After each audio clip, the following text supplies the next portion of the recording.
we are going to discuss about translatorik joint play. हमारे पास दो type की movements होती हैं, एक हमारे पास ऑर्थोकाइनेमैटिक मूवमेंट होती है और एक हमारे पास ऑस्टियोकाइनेमैटिक मूवमेंट होती है। ऑर्थोकाइनेमैटिक मूवमेंट, जब भी ट्रांसलेटोरिक का वर्ड आता है या लीनियर वर्ड आता है या जॉइंट प्ले का वर्ड आता है तो इट इज़ ऑर्थोकाइनेमैटिक मूवमेंट। और जब भी सिंपल एंगुलर मूवमेंट का वर्ड आता है या हमारे पास simple flexion, extension, abduction, adduction आती हैं तो they are osteokinematic movements. Joint play movement क्या होता है? अब हमारे पास दो टाइप की मूवमेंट्स होती हैं, एक फिजियोलॉजिकल मूवमेंट्स होती हैं और एक एक्सेसरी मूवमेंट्स होती हैं।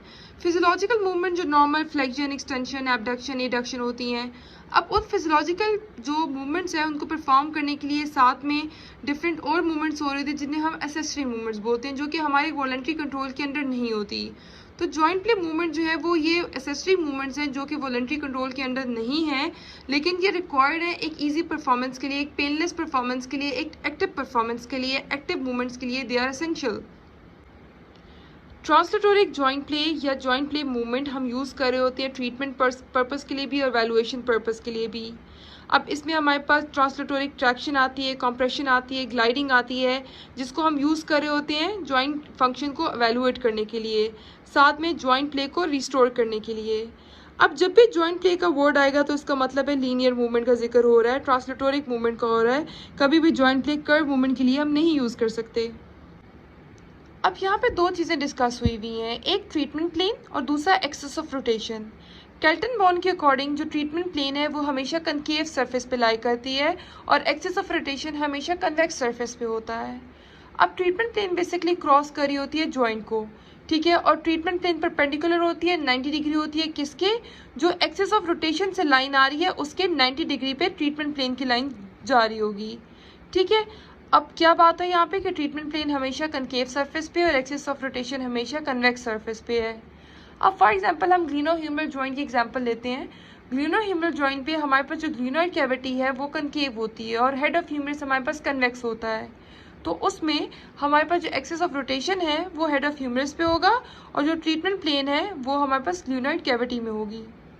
जब भी हम जॉइंट प्ले को टेस्ट कर रहे होते हैं तो हमने बोन को पैरेलल मूव करना है, राइट एंगल पे मूव करना है जो हमारा ट्रीटमेंट प्लेन है उसके। ट्रांसलेटोरिक जॉइंट मूवमेंट, अब जो ट्रांसलेटोरिक जॉइंट प्ले मूवमेंट्स हैं जो कि हम ओएमटी में यूज़ कर रहे होते हैं वो ट्रैक्शन है, कंप्रेशन है, ग्लाइडिंग है। वन बाय वन हम इसको डिस्कस करेंगे। सबसे पहले ट्रैक्शन है। ट्रैक्शन का मतलब है separation of joint surfaces. Compression, approximation of joint surfaces towards the treatment plane जा रहे होते हैं, इसमें away from the treatment plane जा रहे होते हैं। कंप्रेशन बेसिकली यूज़ कर रहे होते हैं हम एवेलुएट करने के लिए, एक्स्ट्रा आर्टिकुलर और आर्टिकल लीजन के दरमियान में डिफ्रेंशिएट करने के लिए यूज़ कर रहे होते हैं। थर्ड हमारे पास ग्लाइडिंग है। ग्लाइडिंग में हमने सरफेस को मूव करना है parallel to the treatment plane, ठीक है। ट्रैक्शन में away from the meet treatment plane जा रहे थे, कंप्रेशन में टूवर्ड्स द ट्रीटमेंट प्लेन जा रहे थे और ग्लाइडिंग में parallel to the treatment plane जा रहे हैं। जो ग्लाइडिंग हमारे पास है, ट्रांसलेटोरिक ग्लाइडिंग, ये पॉसिबल है सिर्फ शॉर्ट डिस्टेंस तक की, क्योंकि जितने भी जॉइंट सर्फेसेज हैं वो परफेक्टली जो है वो लीनियर नहीं है, वो कर्व्ड है, ठीक है, जो परफेक्टली कॉन्ग्रुएंट नहीं है, जिसकी वजह से ये शॉर्ट डिस्टेंस तक ही हमारे पास ग्लाइडिंग पॉसिबल है। Next is determining the direction of restricted gliding. दो मेथड हैं जिससे हम रिस्ट्रिक्टेड ग्लाइडिंग को किसी भी जॉइंट की हम डिटर्मिन कर सकते हैं। एक ग्लाइड टेस्ट है और दूसरा Kelton born convex concave rule है। ग्लाइड टेस्ट को हम डायरेक्ट मेथड भी बोलते हैं और कन्वेक्स कनकेव रूल को हम इनडायरेक्ट मेथड बोल रहे होते हैं। हम डिस्कस करते हैं ग्लाइड टेस्ट को, जिसे हम डायरेक्ट मेथड भी बोलते हैं।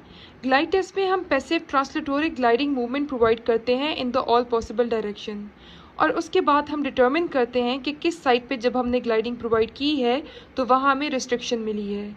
अब इस टेस्ट को हम ज़्यादा प्रेफर करते हैं।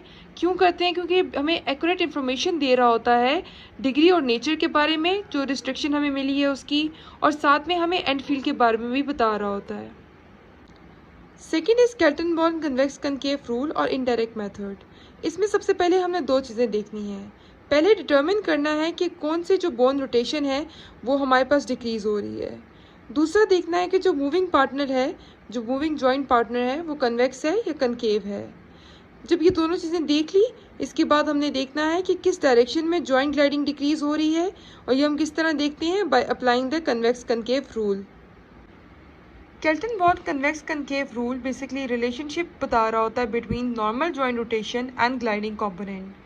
ये बहुत यूज़फुल है उन जॉइंट्स में जहाँ रेंज ऑफ मोशन बहुत स्मॉल है, मूवमेंट ही स्मॉल अलाउ कर रहे हैं, लाइक एनाटॉमिकली अगर स्मॉल अलाउ कर रहे हैं या तो किसी हाइपोमोबिलिटी की वजह से, रिस्ट्रिक्टेड रेंज ऑफ मोशन की वजह से वो अलाउ कर रहे हैं।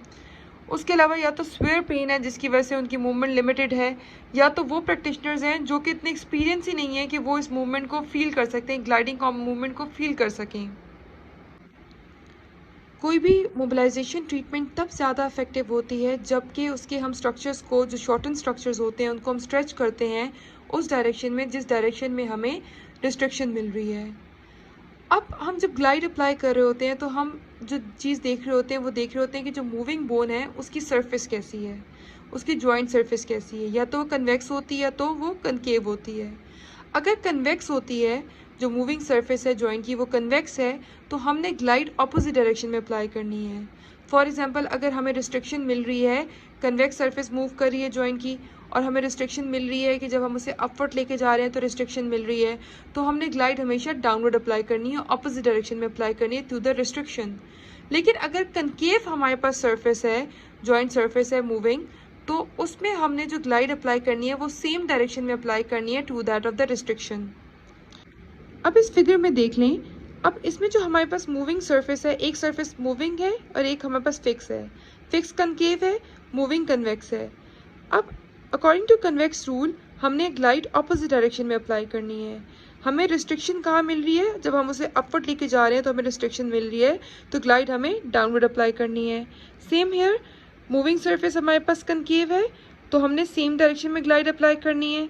रिस्ट्रिक्शन अगर हमें उसे ऊपर लेके जाते हुए मिल रही है तो हमने डायरेक्शन भी ग्लाइड की अपवर्ड ही रखनी है।